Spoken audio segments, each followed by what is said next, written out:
যাও আমার রাসূলের দরবারে গিয়ে পিটিশন করো, আমার রাসূলের দরবারে গিয়ে দরখাস্ত করো।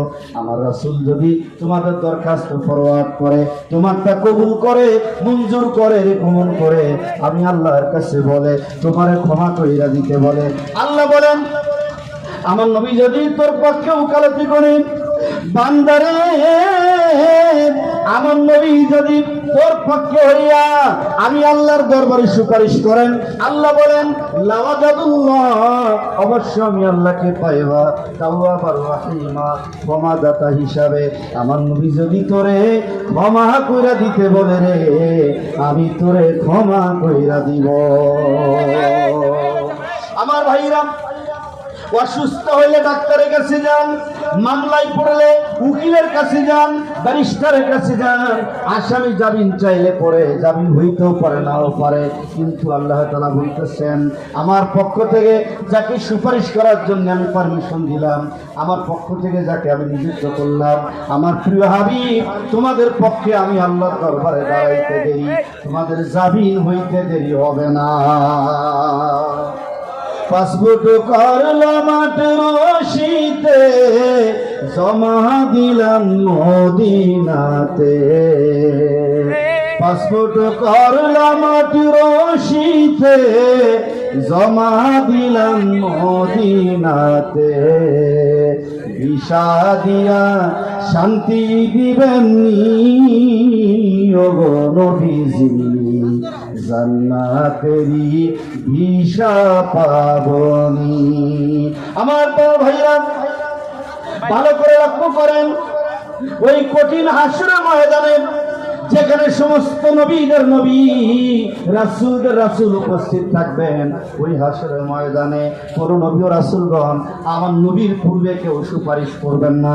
লক্ষ্য করেন, এখানে যদি মুফতি জহিরুল ইসলাম ফরিদী সাহেব আসেন, এখানে যদি মুফতি মাসুদুর রহমান হামিদি, ওনারা যদি মাগরিবের নামাজে হাজির হয়ে যান, আমরা জুনিয়র আলেম ওলামা যারা আছি, আমরা কিন্তু কেউ সামনে যাব না। আপনি যান, আপনি আমার সিনিয়র, আপনি আগে যান, তার মানে এই না যে আমি নামাজ পড়াইতে পারবো না। সম্মান ওই হাসরের ময়দানে সবার পূর্বে আমার নবী রাহমাতুল লিল আলামিন তিনি সুপারিশ করবেন। আমার প্রাণের ভাইয়েরা, ধারাবাহিকভাবে নবী ও রাসূলগণ সুপারিশ করবেন, ধারাবাহিকভাবে এরকম ভাবে সুপারিশ করতে করতে এক পর্যায়ে আল্লাহর ওলি ও বন্ধু যারা, তারা সুপারিশ করবেন আমাদের পক্ষে। আমার প্রাণের ভাইরা, তারা এরকম ভাবে বলে নবীরা তো নাফসি নাফসি করবেন, কিন্তু আল্লাহ তাআলা বলেন আমার ওলি যারা, বন্ধু যারা, তাদের কোনো ভয় নাই, চিন্তা করার কোনো কারণ নাই। তাহলে এরা সমাজের ভিতরে এমন ভাবে বিভ্রান্ত ছড়ায়, এমন ভাবে আমাদেরকে আহারে এই ভারত উপমহাদেশে যাদের মাধ্যমে আমরা ইসলাম পাইলাম, যাদের মাধ্যমে আমরা মসজিদ পাইলাম, মাদ্রাসা পাইলাম, মাওলানা হইলাম, আজকে তাদের অবদানগুলি আমরা ভুলে গিয়েছি। তাদের অবদান আমরা সমাজের মাঝে বলি না। আমরা জুম্মা মসজিদে আল্লাহর ওলিগণের অবদান সম্পর্কে কোনো আলোচনা নেই।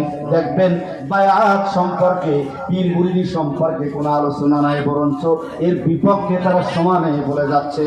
কি হবে আলেম হয়ে ইমাম সেজে এই সামাজিক পারো যদি সত্য কথা উচ্চ স্বরে না বলিতে?